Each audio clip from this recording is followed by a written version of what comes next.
অদিতি মুন্সিকেই চাই। অদিতি মুন্সি। অদিতি মুন্সিকে আমরা অতি অবশ্যই চাই। না, আমি অবশ্যই অদিতি মুন্সিকে চাই।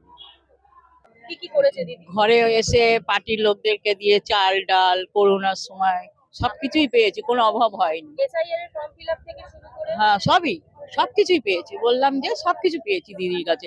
আর যে কাজ করছে, আমরা তো আজ 18টা ভোট আমার বাড়ির, আমরা ওনাকেই দিই। বিধানসভা কেন্দ্রে আমাদের বিধায়ক হচ্ছে অদিতি মুন্সি। ইনি 5 বছরে মোটামুটি আমাদের যা যা কাজ করা, উন্নয়নের যেসব প্রকল্প, কি করেছে যদি কয়েকটা ড্রেন তুলে ধরেন? ড্রেন নিকাশি, লাইট, হাইমার্কস লাইট এবং পাম্প এবং প্রতিটা আমাদের এই ওয়ার্ডে বিধানসভা কেন্দ্রে আপনার জলের পাইপ যেগুলো আছে সেগুলো হয়েছে, রাস্তাঘাটগুলো আপনার পটের হয়েছে এবং মোটামুটি যা কাজ করেছে।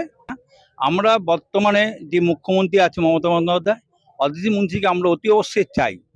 ইনি যা কাজ করে, ইনি আচরণ ব্যবহার খুবই ভালো, অতএব আমরা ইনাকে একটা ফেরাতে পারবো না, ইনাকে আমরা রাখবো।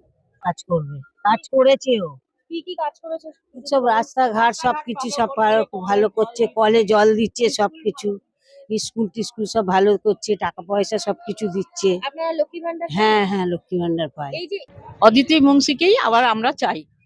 না, আমরা অবশ্যই আশা রেখেছি, কারণ বিগত দিনে আমরা এখানে অনেক বিধায়ককে দেখেছি যে এই গত 5 বছরে যা উন্নয়নের যা কাজ হয়েছে, সরকারি প্রকল্পগুলি বাস্তবায়ন হয়েছে, তার আগে আমি এতটা কোনোদিনই দেখিনি।